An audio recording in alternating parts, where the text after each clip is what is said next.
Alhamdulillahirabbil alamin. Wassalatu wassalamu ala asyrafil anbiya wal mursalin nabiyina Muhammadin wa alihi wa sahbihi wa man tabi'ahum bi ihsanin ila yaumiddin.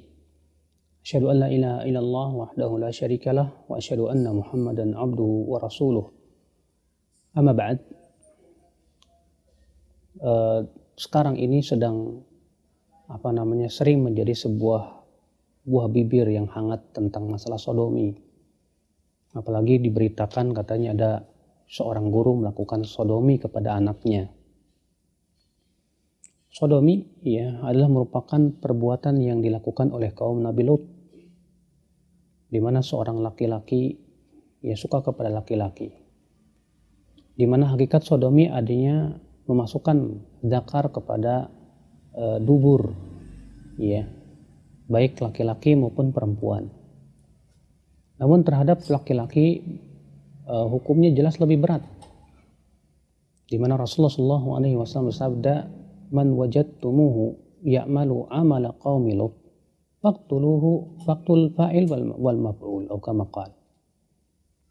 Siapa yang kalian temukan yang melakukan perbuatannya kaumnya Nabi Lut, yaitu lesbi, homo, maka bunuhlah yang melakukan dan yang diperlakukan padanya.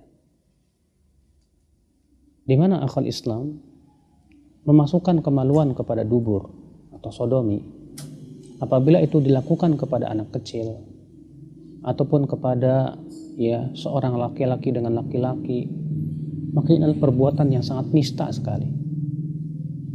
Perbuatan seperti ini merupakan perkara yang diharamkan oleh seluruh ulama Islam dengan kesepakatan mereka tanpa ada perselisihan di antara mereka.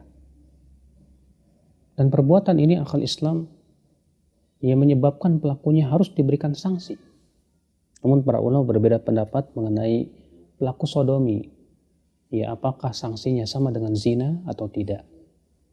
Sebagian ulama mengatakan bahwa pelakunya sama dengan zina. Maka orang yang sudah menikah wajib dirajam. Adapun yang belum menikah, karena dia seorang pemuda atau pemudi, maka pada waktu itu dia tidak wajib dirajam, hanya dia dicambuk 100 kali kemudian diasingkan selama setahun. Sementara mazhab Syafi'iyah menganggap bahwa pelaku sodomi itu harus dibunuh berdasarkan riwayat yang disebutkan tadi. Adapun seorang suami yang melakukan sodomi kepada istrinya dengan memasukkan zakar ia ke dalam kemaluan atau kepada dubur daripada istrinya, maka ini jelas hukumnya haram. Bahkan ini termasuk dosa besar ya akhi. Hendaklah ia bertakwa kepada Allah. Jangan ia mencari kenikmatan dalam perkara yang tidak dihalalkan oleh Allah Subhanahu wa taala. Ketahuilah ya akhi, a'azzakumullah. Kenapa sodomi bisa terjadi? Terlebih yang sedang menjadi buah bibir yang hangat di zaman ini dilakukan pada anak kecil. Sebetulnya para ulama terdahulu sudah menyebutkan tentang anak-anak kecil. Terkadang anak kecil itu memberikan fitnah kepada orang dewasa. Karena anak kecil terlihat mungil, manis, dan yang lainnya. Oleh karena itulah seperti Al-Imam Ibnu Qayyim rahimahullah membicarakan tentang masalah amrod, anak-anak kecil, yang lebih baik kita untuk berhati-hati. Apalagi kalau ternyata anak kecil tersebut dia sangat ganteng, rupawan, dia mirip dengan wanita, maka kita harus berusaha untuk berhati-hati. Jangan sampai kita terfitnah hati kita olehnya. Maka akal Islam, azakumullah, kewajiban seorang muslim adalah yang pertama bertakwa kepada Allah, agar ia tidak melakukan hal-hal yang tidak yang mendatangkan kemurkaan Allah Subhanahu wa taala kepada kita. Yang kedua, kita berusaha untuk menjaga hati kita. Karena biasanya munculnya keinginan itu adalah dari niat, dari hati. Dan hati itu biasanya muncul dari pandangan mata. Nah sekarang ketika kita melihat anak kecil yang dia sebagaikan perempuan sehingga akhirnya memfitnah seorang laki-laki yang sudah dewasa, Apakah disyariatkan juga untuk menundukkan pandangan? Naam, iya. Karena ilatnya satu.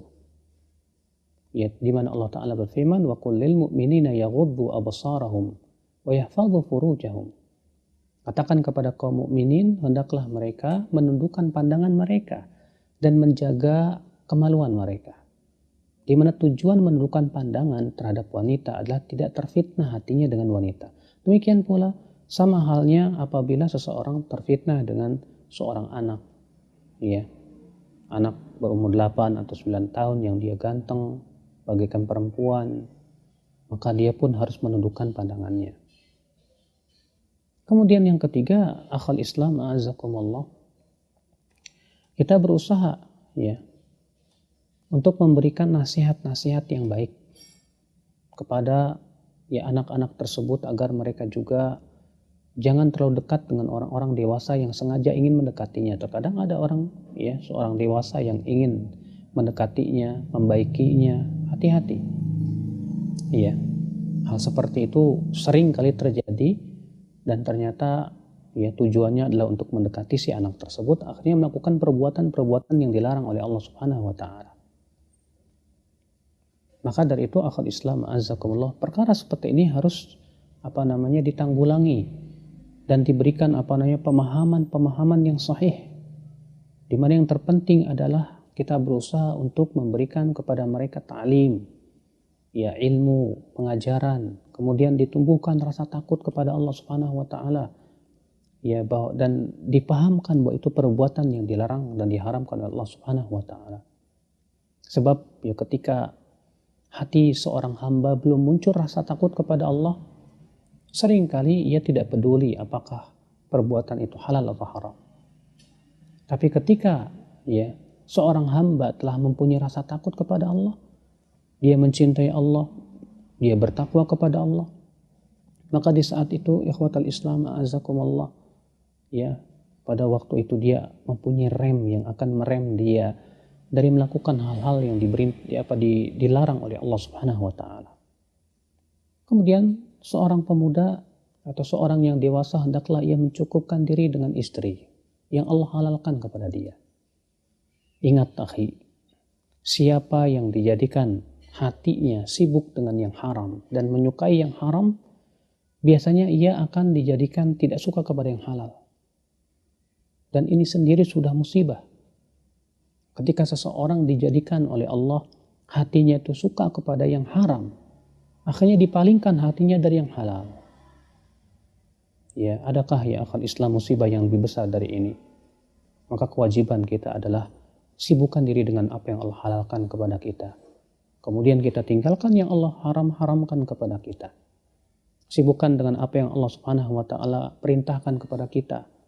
Oleh karena itulah seseorang hamba, ya, seperti seorang pemuda yang belum menikah, yang lajang, berusaha dia untuk menikah. Rasulullah SAW bersabda, ya ma'syara syabab, wahai para pemuda, man istata'a minkumul ba'a falyatazawwaj. Siapa di antara kalian yang mampu untuk menikah, hendaklah ia menikah. Fa innahu aghaddu lil basar wa ahsanu lil farj. Karena itu lebih menundukkan pandangan, kata Rasulullah, dan lebih menjaga kemaluan. Subhanallah. Kemudian juga Rasulullah SAW memberikan kepada kita perkara-perkara yang bisa menutup perbuatan-perbuatan sodomi ataupun yang sejenisnya. Di antaranya seorang laki-laki tidak boleh melihat aurat laki-laki yang lain. Iya. Kemudian di antaranya seseorang diperintahkan untuk berpuasa untuk memperkecil syahwatnya. Oleh karena itu Rasulullah SAW bersabda, "Ya man lam yastati', siapa yang belum mampu untuk menikah, fa alaihi bis-shaum, hendaklah ia berpuasa. Fa innahu lahu wija, karena itu menjadi tameng untuk dia dari api neraka."